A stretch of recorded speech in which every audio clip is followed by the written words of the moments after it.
Hello and welcome to Teaching My Cat to Read, the very serious book review podcast. I'm Eli. I'm Em. And I'm Lottie. And this week we're reviewing My Friend Mr Leakey.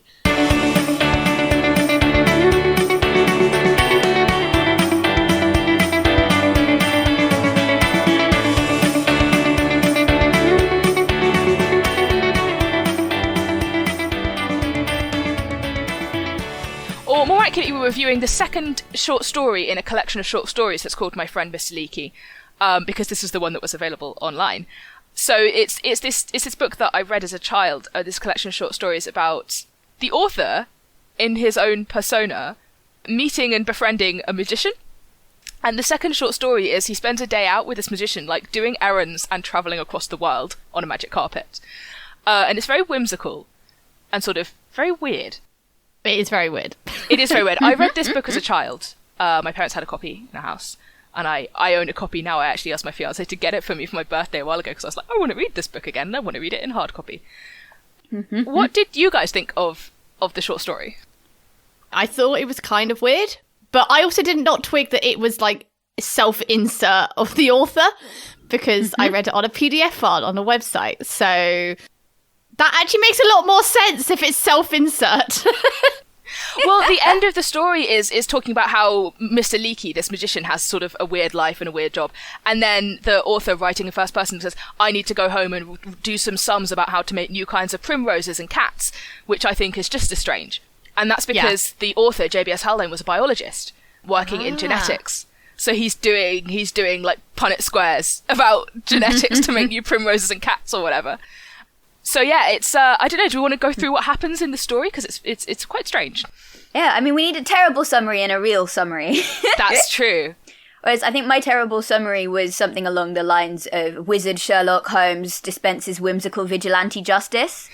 yeah, that's pretty That accurate. is pretty good. I mean, I just basically wrote a wild ride when you have no context of this short story. Yeah, because it's the second short story. I hadn't realised that the first one wasn't included in this online version.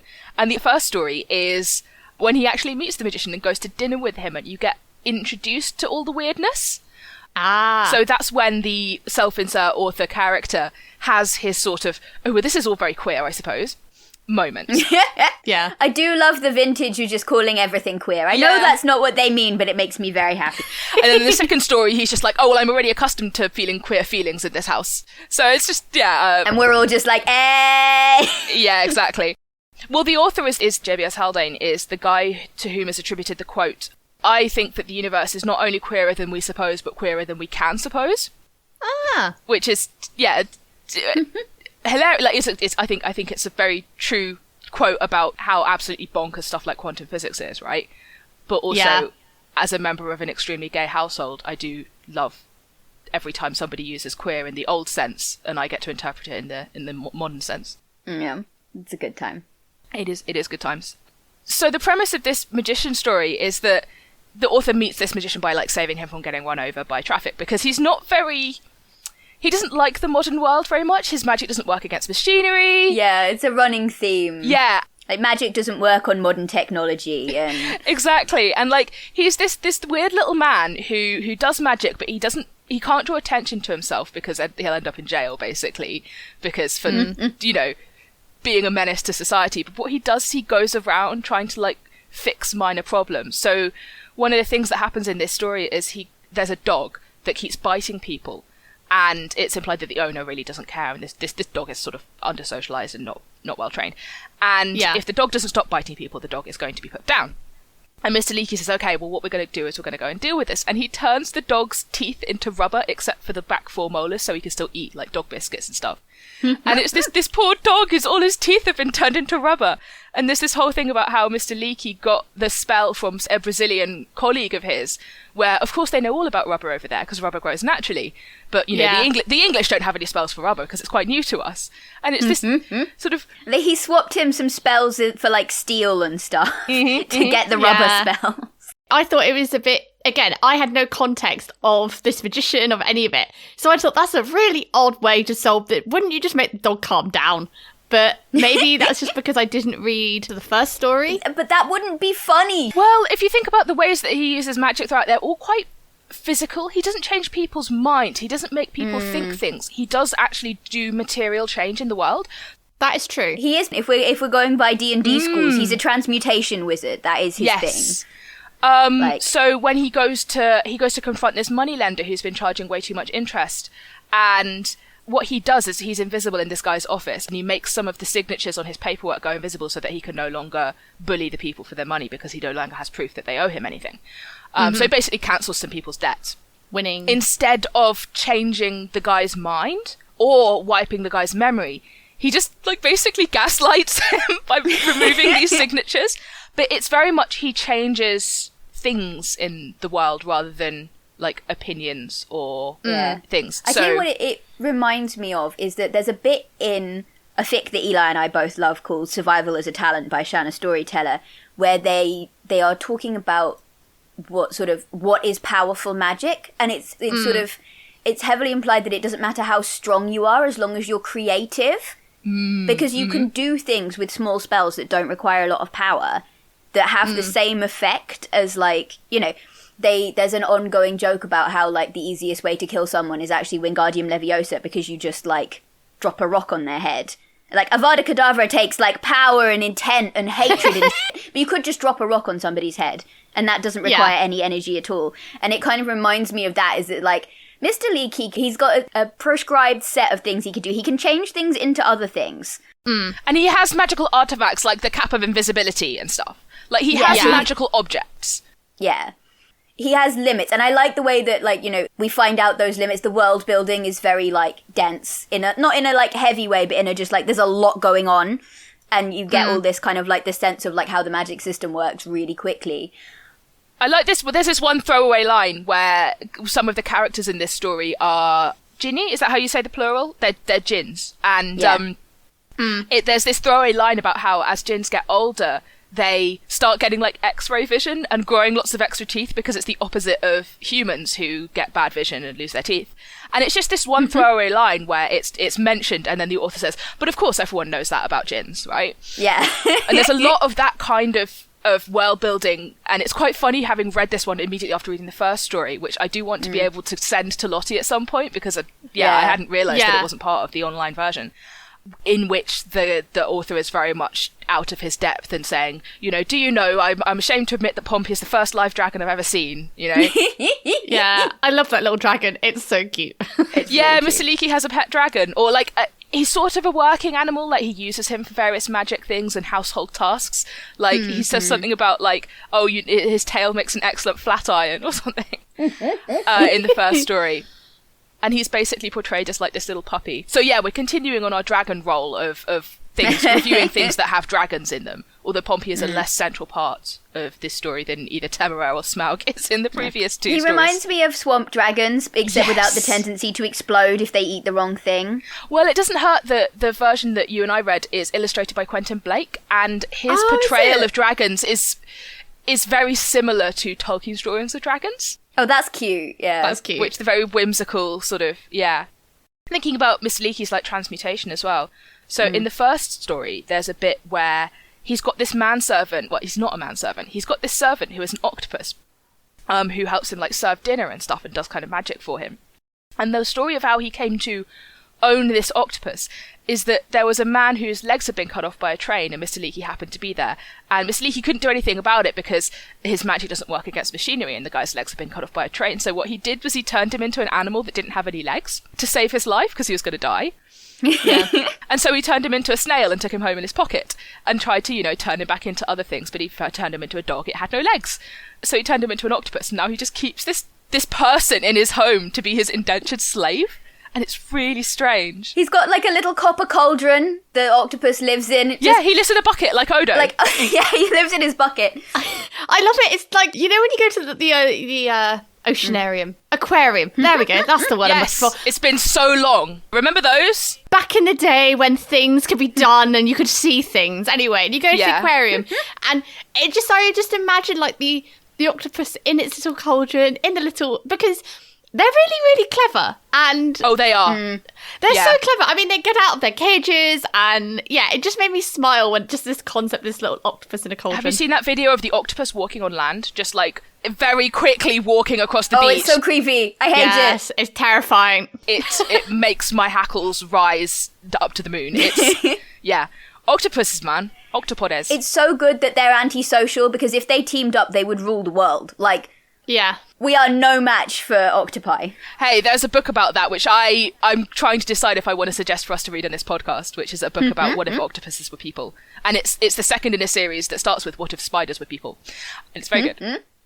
But there's this like delightful repeated image of before Oliver the octopus can do anything. He puts one tentacle out of a copper cauldron, gets a towel, mops off another tentacle so it's nice and dry before it handles any of Mr. Leakey's belongings. And then like proceeds to serve dinner or whatever. And it's just really cute. It is quite cute. Yeah, he does show up in the second story, I think, although in the second story you don't get like his backstory of where he came from, because he turns up when Mr. Leakey is saying to the author character, oh, well, we're going to go on a magic carpet, so the oxygen's going to be very thin up there. So what I could do is I could give you some breathing apparatus like divers use, but I wouldn't know what to do if it went wrong, because he doesn't know anything about technology, right? Or modern, modern equipment. And so instead, I'm going to give you a potion. But if you drink it, it'll take about half an hour to digest, to start working. So what we'd better do is we'd better just get it straight into your bloodstream. And instead of taking out a syringe like a normal person, he asks Oliver to bring him down Hermes Trismegistus Volume 3 or whatever. It's this massive leather-bound book. And I remember looking this up when I was a child, and like Hermes Trismegistus is like some old mystic person, sort of like Aleister Crowley, but less awful and a lot longer ago. And Mr. Leakey takes this book, says a spell, unscrews the guy's leg and pours the potion into his leg. And I just remember as a child that image sticking with me. It's just like, sure, that's what happens when people do like surgery, right? Just unscrew. I was just like, the author is secretly an android this whole time. It's like Mr. Leakey's like, he's wandered in from a different story, and like this is the only guy in the whole of London that wouldn't notice that this guy is a robot, because he just doesn't understand technology at all. I did really enjoy that small note where it was, we're going on the magic carpet and we're going higher into the atmosphere and it's going to be thinner, because there's so many like stories, especially say fantasy and for kids, that they just sort of go, oh, well, you're up in the air and you can still breathe. And you're going, can you though? And so it was just a nice little touch. There's another bit where he says, oh, well, of course I've enchanted the air to be around us, to be moving at the same speed and to be warm, because otherwise we'd just be blown off immediately. Yeah. And it's that juxtaposition of these, like, really bizarre, like, things being treated as if they're completely mundane, and also explaining all the ways that they wouldn't work in the real world, just very casually saying, oh, well, of course this works, and here's why. This is one of the things that made me Google the author, because I was like, yes, of course this guy is a scientist. Yes. Like, there's all these, like, throwaway things about, like... Well, he talks about radio waves interfering with the djinn. And, this guy had a bonkers life. I mean, can we talk more about bonkers life? Because we made a note of JBS Haldane's Extremely Weird Life TM, and I feel this needs explanation. Okay, so he was one of those kids who, he was basically like I was as a child, where at like 3 or 4, he went to the doctor and he had a scrape on his knee. And he asked the doctor, oh, is that oxyhemoglobin or carboxyhemoglobin? Looking at the blood on his knee. So he was one of them as a child. Just obnoxiously good at words and wanting to learn everything, and probably pissing the hell out of his teachers. And he went on to become a biologist. And he did a lot of experiments on himself. Yeah. So there's a section of his Wikipedia page that's talking about he sat in a room with only 7% oxygen or something? Yeah. As you do. After drinking dilute hydrochloric acid. Oh, was that the same experiment? It's the same experiment, Oh my god, What? okay.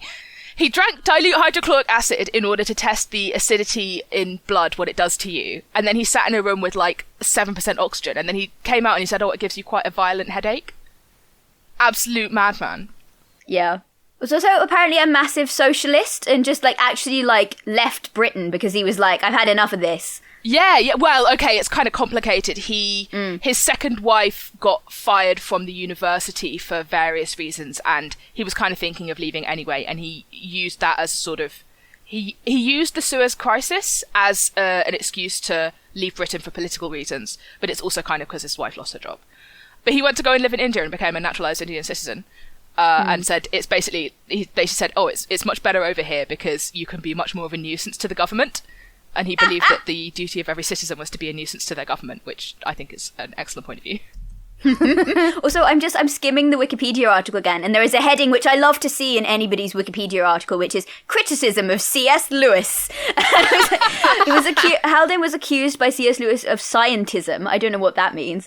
Haldane criticised Lewis and his Ransom trilogy, which everybody should because it's like bonkers for yonkers, for the complete mischaracterization of science and his disparagement of the human race. Yeah, like, no joke, that's one of my biggest beefs with that trilogy. Which I'm not going to recommend that we do in this podcast because I love you guys and you but it's don't deserve funny. It's so funny. We should do the first one at least just so we can get really mad about it. We should do it, but only if I'm allowed to get drunk. Like, we should do the third. So this short story, A Day in the Life of Mr. Leakey or whatever it's called, is it's bonkers and silly, but it's also kind of whimsical and charming, and you get the kind of idea of the feeling that nothing really bad happens in Mr. Leakey's life. You know, he deals with minor problems and he makes the world a little bit of a better place, and he goes to see his friends in India, and he goes to Santorini to go and pick up live sulfur for his pet dragon. The last book of the Ransom trilogy is just, what if you took LSD and shrooms and ate a copy of Beowulf? So maybe that'll come up on the podcast at some time. Oh, that's an image. That's a mental image for a pandemic. Also, like the way that it's been arranged, the criticism of C.S. Lewis paragraph, it very much implies that Haldane wrote My Friend Mr. Leakey as a you to C.S. Lewis. That's very funny. Like, if you consider how like good the science is in My Friend Mr. Leakey, like this is not surprising at all. You're just like, yes. This guy is coming for Clive Staples' life. Yeah, like I love the bit where the djinn are like flying with them on the magic carpet, and they get attacked by some wild djinn, or some feral, and they're supposed to be some of the ones that King Solomon locked up in bottles and threw into the ocean, and now they've got free. And you know, Mr. Leakey's like, well, of course you'd be mad. I think he could have used bigger bottles, but you know, and. There's this whole bit about how radio signals give them stomach upset. Basically, they pass right through them and make them feel awful. And how his friend, there's a djinn which is his friend Abdul Makar, and he's been given like Mr. Leakey went to go and see his friend who's a physicist and got Abdul Makar like a little amulet made to protect him from radio waves. And it's so sweet. Aww. But yeah, there is just dropped in lots of bits of science and how this sort of transmutation magic is supposed to play into the real world, and it's sort of talking about how like magic differs in various bits of the world depending on what their natural world looks like. So yeah, again, rubber spells being commonplace in Brazil because that's just a I like that they have academic conferences as well where they like swap spells and stuff. That was adorable. Yeah, it was such a refreshing thing to read again. Like it's like that is what would happen. It's very real in that sense. Yeah. There's a little bit about his friend, the Indian sorcerer, who, I can't remember which spell it is that he can't do, and the guy's like, oh, well, this is because you British always mispronounce this one word in the spell, and you have to, like, move your tongue like this to get the pronunciation right. And they're just like helping each other with their craft. It's just... Yeah, it's the one where you throw a rope up into the air and then climb up it and disappear. Which is that's a D&D one. I know that from D&D. Yeah. I love this bit where also in the story he's seeing his Indian friend, and what happened is one of his servants has got hold of the magic book and wants to try and turn everyone into grasshoppers because I don't know for just the lols. Kicks, I guess. Yeah, exactly for drama. And there's this one bit where it's like, well, the joke is on him because if he didn't say the counterspell on page 17 first, he's turned himself into a grasshopper.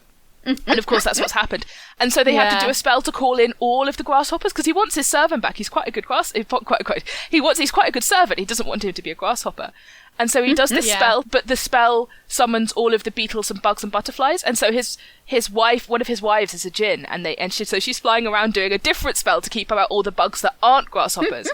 And so they've got like 10 million grasshoppers that have come from the like neighbouring countryside to come because of this spell. Yeah, and which I think is another example of that thing of like you do the spells that you know, and then you deal with the awkward consequences because they're not exactly perfect. You know, he threw a Molotov cocktail, and now he has a different set of problems. Yeah. And they have to get one of the Mr. Leakey's djinn friend Abdul Makar to come and pick out which grasshopper it is that is actually a human turned into this spice, because apparently he's just really good at that. He says that all humans transfigured to be animals look the same. They all look like Mickey Mouse. And it's just like such a weird little detail that just allows them to solve this problem. Yeah. It reminds me a lot of Terry Pratchett in some ways, in that kind of, you get this sense of like this vast intellect. Like, this guy is clearly a polymath, right? There's so many like classical references and literary references and all these different religions mentioned and like, yeah, it's just, this guy knew a lot of things, and he was like, what if I just put them all in this kid's story about a chaotic good magician? You know, Chaotic good is the right description for this guy. Like, it's nuts, but he means well. Yeah. I was going to say, actually, I wanted to talk a bit about the whole, like, I don't know about you guys, but I was reading this and very much getting this is a magician AU of Sherlock Holmes. Like, Haldane, it's sort of author insert is Watson, and he's writing about all these, like, adventures that he's kind of gotten suckered into with this eccentric guy who lives in this really interesting house full of weird shit. And, like, it's not quite the, like, finding a bowl of ears in the fridge, but it's, like, that kind of...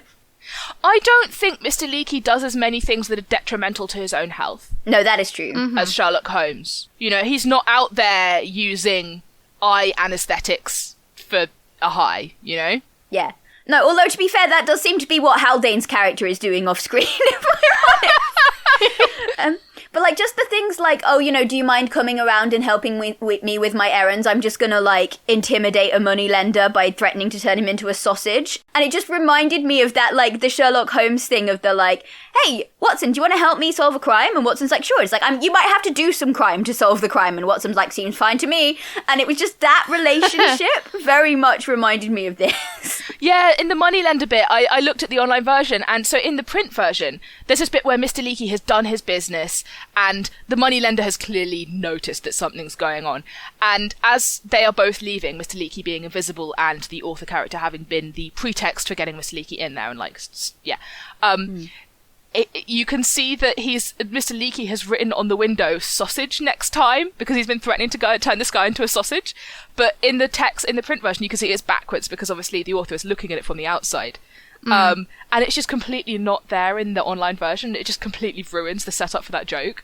Yeah. Which is just, it's a shame. It's a shame. Yeah, I'm going to, like, post you the book, Lottie. Because it's worth it. Gifts. Yes, yeah. But yeah, I mean, you do have the author character getting roped into doing some magic, which I thought was really interesting. It's sort of being portrayed as something that anybody could do if they just learnt it. Yeah. And like, maybe you have to get qualified or something to be able to use spells on other people, but when they're being attacked by these wild jinn, there's this, like, he gets told, oh, you should just recite, you know, the last 2 chapters of the Quran, and the author's like, I don't know it, I was never taught it.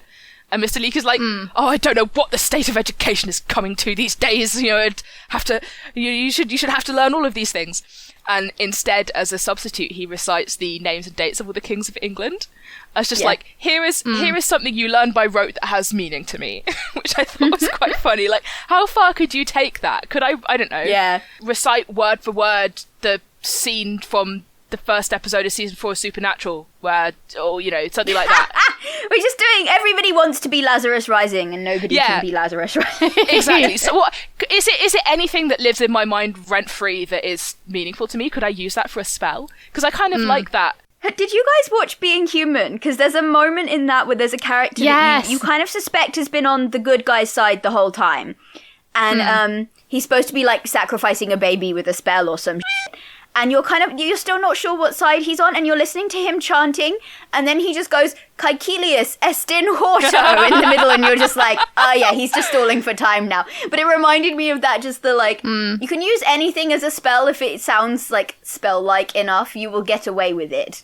I do like magic systems that rely on vibes. Yeah. I mean, that reminds me of Merlin, where everything's just Old English, and it's just move rock, but it sounds cool. Apparently the Old English in that is really bad. Like, one of my professors was asked to consult and he was like, nah, I'm busy. And, like, apparently it's just so bad, the Old English. That's not one that... that's a language where you would think you would be able to find the expertise. Like, I'll be real with you. Like, you can Google this. Like, it's not full of, like... verb forms are fairly regular and you only need the, like, imperative, really, for, like, a spell where you're ordering something to do something. It's just, like, this verb stem and, like, a vowel. Like, it's not hard. It's not hard doing Old English. You know who would have got it right? Oh, no, JBS Haldane. He would have done the research. Yep. Did you know he was the person who proposed the primordial soup theory of the beginning of life? Is he? Oh my god, I remember doing that in RE. Yeah, no, he was the one who first proposed that as a theory. He is also the person to coin the use of the word clone for human genetic copy as a term. So if you talk about, like, this guy's lived a life. Yeah, would you? So, you know, the whole, like, would you sleep with your clone? That is clone in the sense that he coined that term, and before it hadn't been used in that context before. And he was one of the people who proposed the mechanism that makes IVF work, basically, as well. So, like, he had a wild life as a biologist. It's like, that's quite a gamut of topics in biology, is like from primordial soup to IVF, you know? Yeah. Although I wonder how much of that is, I guess is it one of those things, do you think, where it's easier at the turn of the century to have all of the knowledge? Maybe. Because there's less of it. Yeah. Like, things hadn't quite gotten to that level of, like, if you're a specialist in a STEM subject, you're so niche. Yeah. By the time you're an expert in your field that, like, you can't really do anything else. Yeah. And I mean, he was doing his work at a time when it was still, like, okay to be a eugenicist, for example. So he was talking about cloning for the purpose of creating healthier humans, in the sense of we want to breed out, you know, disabilities and whatnot, which is straight up eugenics. And so, for example, Mr. Leakey was published in 1937. Yeah. So sort of right. I'm not sure exactly when it is that he moved to India. 57, I think. 57. Okay, so still he had 20 years. But yeah, you can kind of see it does still have some of the sort of Sherlock Holmes-esque, like, energy. I don't know exactly what it is I'm trying to say here, other than it feels like it was written at the end of an era of sort of, I guess it's like pre-nuclear, right? Yeah, but it's also it's the post-World War I thing as well, because one of the things that really struck me reading it was there are lots of references, just very oblique references to World War I, and you get the impression that this is another thing that I thought made Haldane seem very Watson-esque, was that he describes the gin attack at one point as being similar to a creeping barrage, which it sounds like it's a trench thing, I'm guessing, and, like, it's just, there's little things there and there that, like, heavily imply that the author, insert the narrator character, had fought in World War I. Which he had. And I think a lot of people writing at that time did have that kind of sense of, like, the world as we knew it is over, like that. You cannot overemphasize the impact that the First World War had on British society and culture and literature. And I think I mentioned last time that I went to a lecture about where somebody was saying that, like, the fantasy authors of the early 20th century, that their work should be regarded as war literature as much as the war poets, because you do, so many of them are so clearly influenced by, like, I mean, not just, I mean, C.S. Lewis and Tolkien are quite obvious ones, but, like, I mean, T.H. White. And, we talked about this little last episode with regards to Tolkien, but yeah, there's a lot of them. And I mean, Haldane was born in 1894, I think? There would be barely a man of his age in England who was not touched by the war in some very significant way. Yeah. And I think as well, one of the other things that kind of helps with that is Mr. Leakey's own time displacement, in that, like, the fact that he, for example, he's got a magic purse, but he almost gets, like, chucked out of a cab because the driver doesn't recognize the money, and it's like a fully, like, a gold half sovereign or something. And he says, oh, well, you know, magic purses were invented before notes, so they can't produce notes, they only do gold. And his whole thing about not being able to do magic on technology, and I mean, he implies that he's been around for a really long time. Yes. And, like, I think that also, like, you get that sort of man out of time sense with him a lot, which I think plays into that kind of, like, that sense of something's passing, you know, something is slipping away. Which obviously as well is a massive theme of Tolkien's work. I wonder if that's going to be one of the commonalities of, First World War literature. Yeah, it's that sense of the passing of an era, I think you get that. I don't know. I'm really into the whole, like, the lecture that I went to didn't mention T.H. White at all, but, like, the whole of the Sword in the Stone cycle being very much... Merlin does a thought experiment with a live human child to see if you can end war, is basically the whole vibe of it. But I think Arthurian literature is always also a good place to put that kind of... Like, it's not necessarily a golden age, but, like... Yeah. Well, also because Arthurian literature isn't fixed in time, really, is it? It's yeah, very exactly. anachronistic. It's sort of a feature of the genre that it you get a mix of time periods. It's always like you get anachronistic things sort of coming into it. There's a joke in Owain that's like, which is one of the Welsh Arthurian stories, where like Owain and like Arthur and his friends are all in like a stereotypical old medieval Welsh like hall with like rushes on the floor. They're all sitting on cushions, blah. Owain rides off on this adventure and gets his like horse chopped in half by a portcullis because he's never seen a Norman style castle before. But, like, also, I'm not just that, but also that kind of the sense of, like, Arthur being Roman or Arthur being Anglo-Saxon and, like, the end of his reign being the end of a free and unified Britain. There's always this sense of an age slipping away. We've got to read That Hideous Strength now. That's the last one in the Ransom trilogy. See, I'm plumping for the first one because, like, there's just this, like, it's so funny. But yes, I haven't read the last one, so that would be You haven't read the last one? That was the one that I was saying is like if you took LSD and shrooms and ate Beowulf. Because you're talking about Arthurian... You know that's the one where Merlin shows up, right? Oh, yeah. I think I heard a vicious rumour. In this trilogy about a philologist being kidnapped to Mars, and then later Venus, and then meeting God, sort of. And then Merlin's there, and also a bear. Yeah, it's bonkers, but in a different way than Mr. Leakey. Yeah. Although, hey, maybe we should read those and analyse those as post-war literature. Because again, C.S. Lewis. I mean, we should probably do an episode where we just compare, like, a similar time published books and just see if there's any similarities. Because I think that'd be quite interesting. Because again, like, you don't... Like, at the end of the day, this is a kid's book. I assume it's aimed at children. Yeah. I mean, I read it aged 7 or so. So yeah, and I was going to say, like, firstly, my first question would be, like, are the other stories in the series or with this character sort of similar in the sense of... I think so. I think one of the later ones sort of gets a bit weirder and sadder, but not... it's been a long time since I read it because I didn't reread it, for this. I only read the first 2 stories. And I only read the first one because I didn't realise that it wasn't one that we had sent to you. It's okay.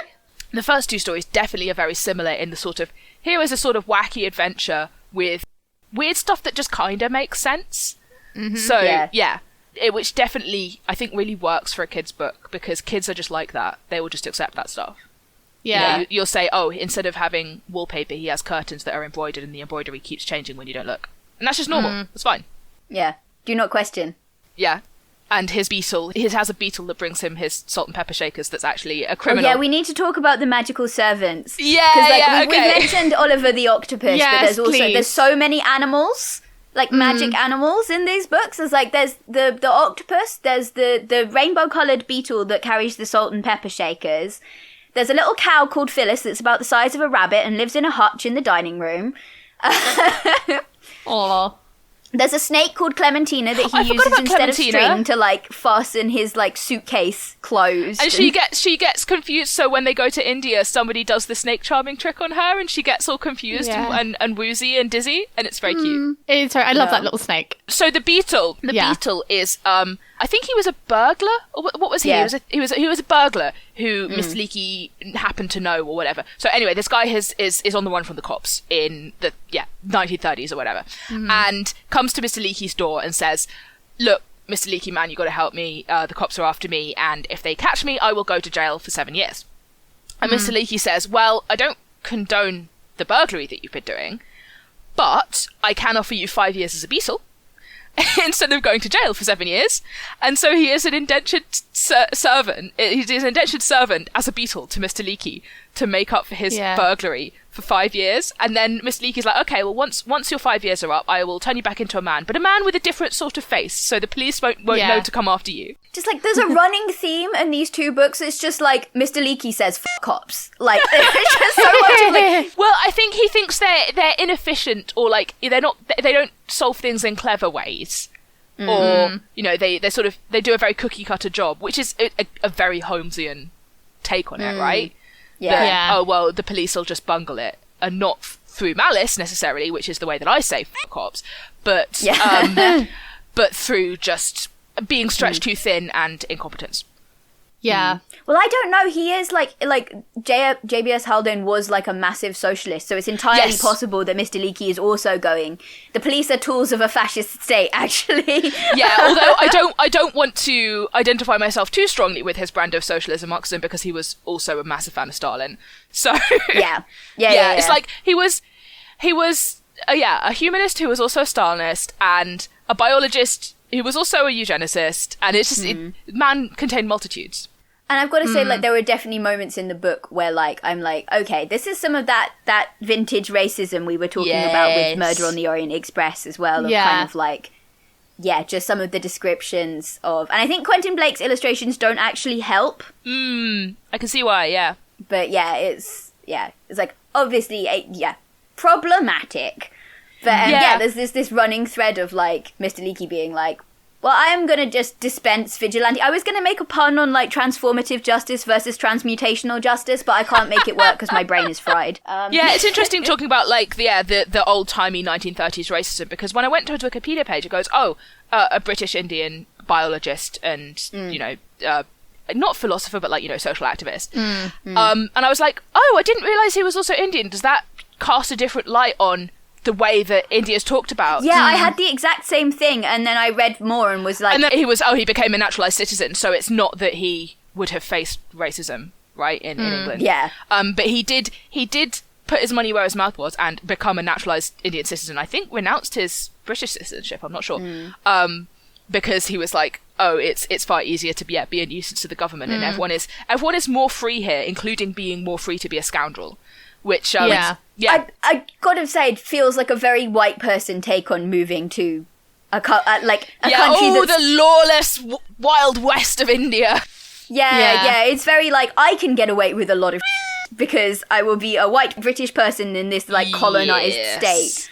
I can get away with a lot more, and my word has a lot more pull. Oh, well, he wasn't talking about himself wanting to be a scoundrel. He was responding to some criticism from someone else where it says, there's nothing to stop people being a scoundrel in India, which is its own racist take. And he was saying, well, isn't that part of freedom? Other people, maybe there are more scoundrels here, but that doesn't mean it's less free. But it's also true that it might have been easier for him to be a nuisance to the government there because of, white colonial privilege. Yeah, like they were talking about like riots and protests, and he was saying, good, like this should be allowed to happen, and people should be free to use these methods of expressing discontent with their government. Yeah. Which, like, I can't say I disagree with him on that front. If you've got a country that's suppressing its citizens' methods of being heard, that's not great. Yeah, no, that's fair. But I think a lot of his motivations for things he did in his life were kind of murky. I mean, we talked about his second wife losing her job.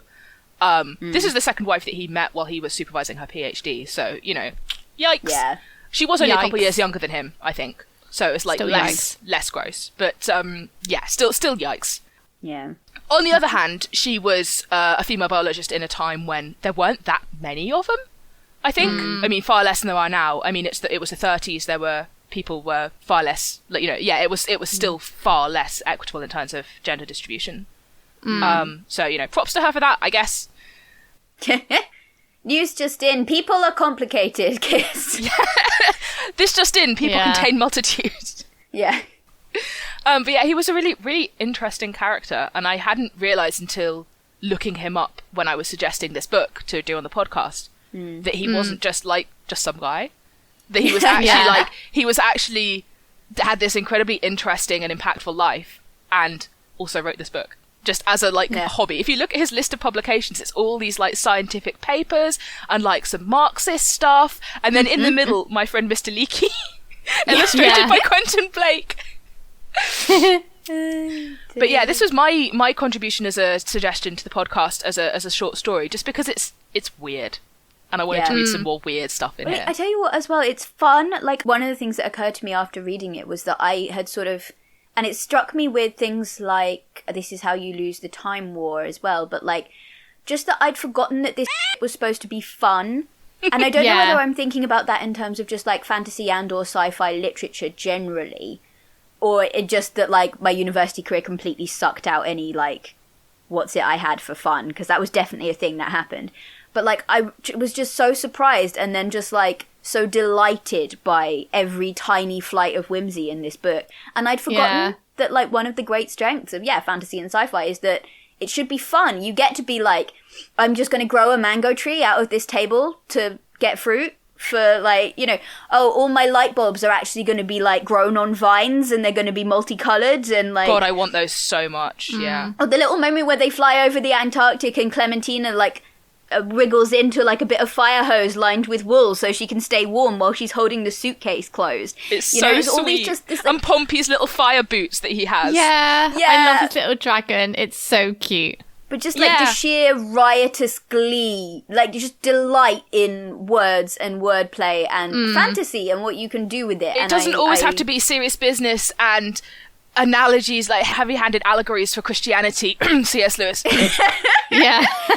We do just need an episode that's just us dragging Clive. It also doesn't have to be, and not that this is a criticism of Tolkien, but when I read Tolkien, I'm always sort of, I have the enormity of the mythos and how powerful and meaningful and deep it all is sort of hanging over me. And sometimes that's great, and it speaks to the depth and beauty of his writing. But sometimes you just want to read about somebody going to India to see his pal and then they end up with 10 million grasshoppers in their garden. Yeah. You know? I tell you what it reminds me of, it's like Douglas Adams, actually. I was about to just, like, mention Hitchhiker's Guide as another. Yeah. Just whimsical, silly, and sometimes poignant, but just sort of odd. It's odd, isn't it? Like I reviewed that on our blog. Just of segue course, into a shout out, and I reviewed because I did it on audiobook in the first lockdown when there were before. Anyway, God, but so long ago. Yeah, and I just like, again, this is such a lockdown thing of taking up gardening in this small patch, and I decided I was going to grow some strawberries, and like I just listened to it, and it was just very whimsical and happy, and yeah, it's just one of those like when you just want whimsical and happy sometimes, and that's what makes like the book nobody good. dies, and the dog doesn't get put down because it gets his teeth turned into rubber, and it's just kind of funny. Exactly. Yeah, you know, and he made sure to leave the back teeth for the dog so the dog can still have dog biscuits. You know, and even something like Temeraire, which is an incredible read and often funny, often really engaging. Like there's still kind of dark stuff in there. There's still sadness. There's still Yeah, well, I think it's a very good example of somebody using fantasy to hold up a mirror to real historical problems, and it's something like I realized recently that I went through a big phase of I'm going to read Regency but with magic things, and so many of them are using magic as a form of social commentary, and I think that like Temeraire is a huge amount of fun, but like it is also very much like, hey, should we take a look at the British Empire and why it sucks? Like, when you guys get, like, obviously, like, that sort of kicks off more later in the books.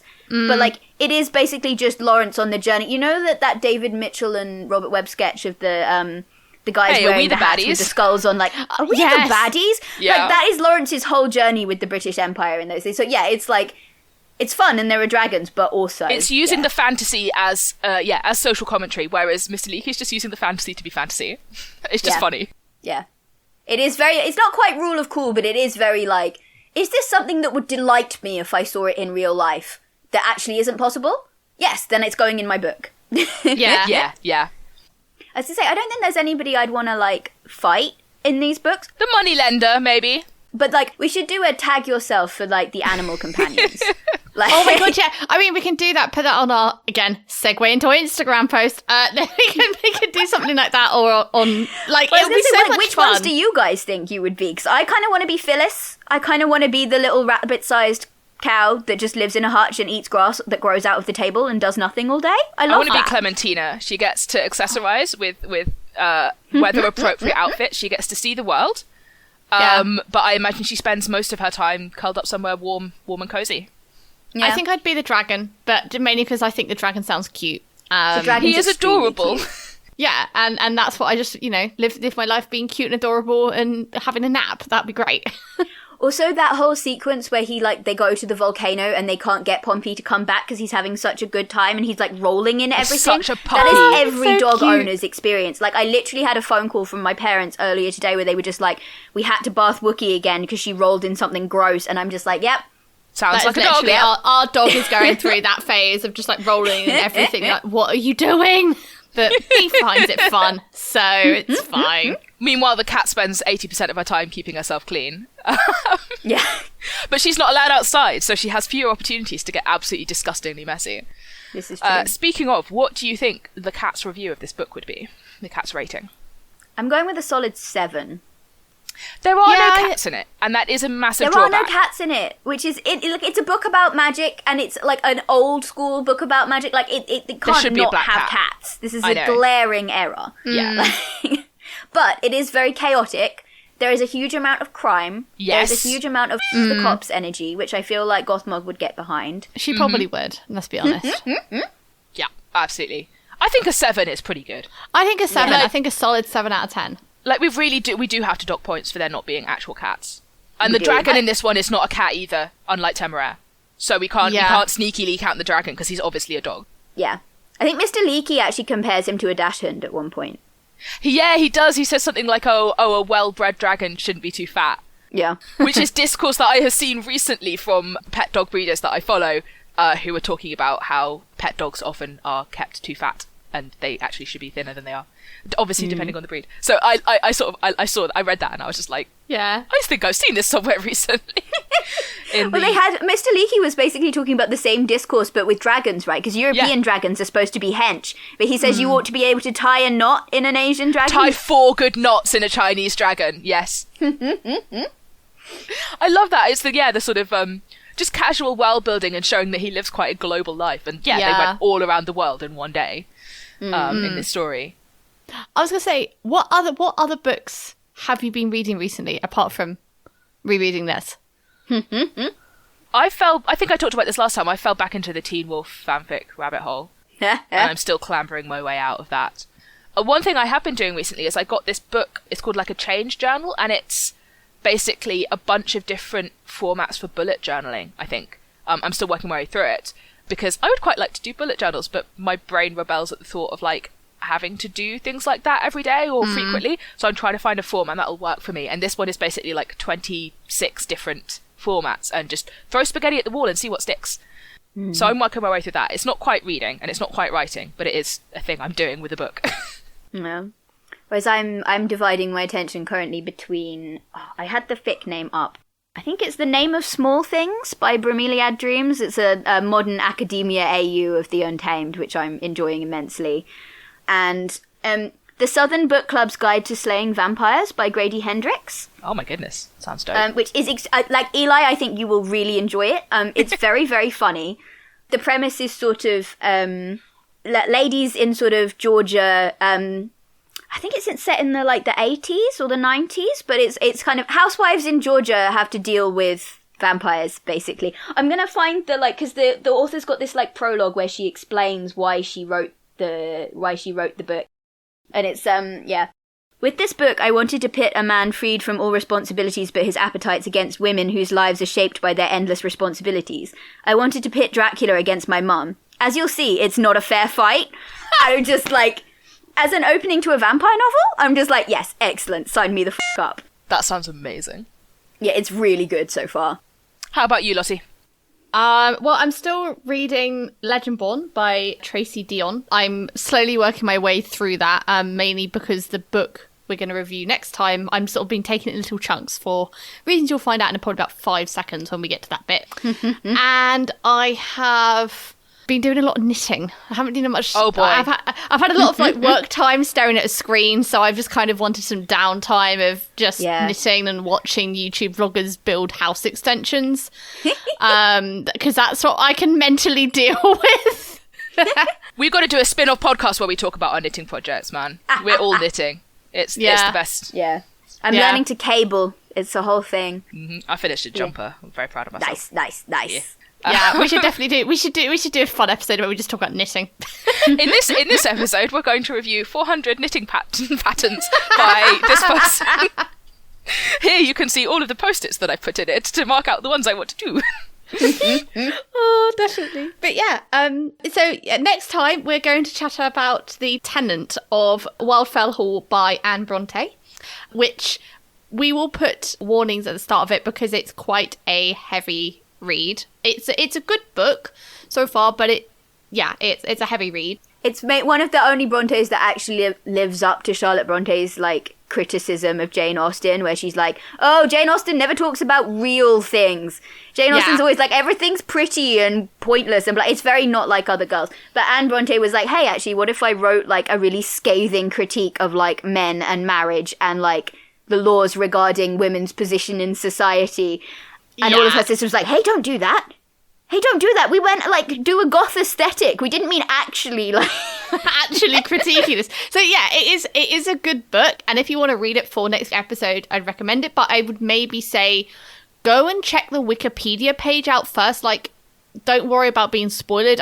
You'd probably be better off going to look at the topics it discusses before reading it, in my opinion. Yeah, I mean, the main sort of the premise is that it's a woman escaping an abusive marriage. And unlike a lot of books written in that time, it is not shying away from how awful that would have been. Nope. Nope, not at all. But yeah, it's going to be an interesting discussion. But yeah, we thought we'd sort of pre-warn you. But yeah, so thank you all so much for listening. Please like, subscribe, review. We have a Twitter, we have an Instagram. We now, as of a couple of days ago, have a Goodreads page. Ooh-ah, go us. And check out our website. I think it's the third hit on Google, which is quite exciting. teachingmycattoread.wordpress.com. If you want to recommend us a book, we have a contact page on there. So just fill that in or send us an email at teachingmycattoread@gmail.com to BNTO. Add hello there so we know you're not spam. So yeah, say hello, send us a message and recommend us some books to read. Big virtual hugs and we'll see you next time. Bye. Bye.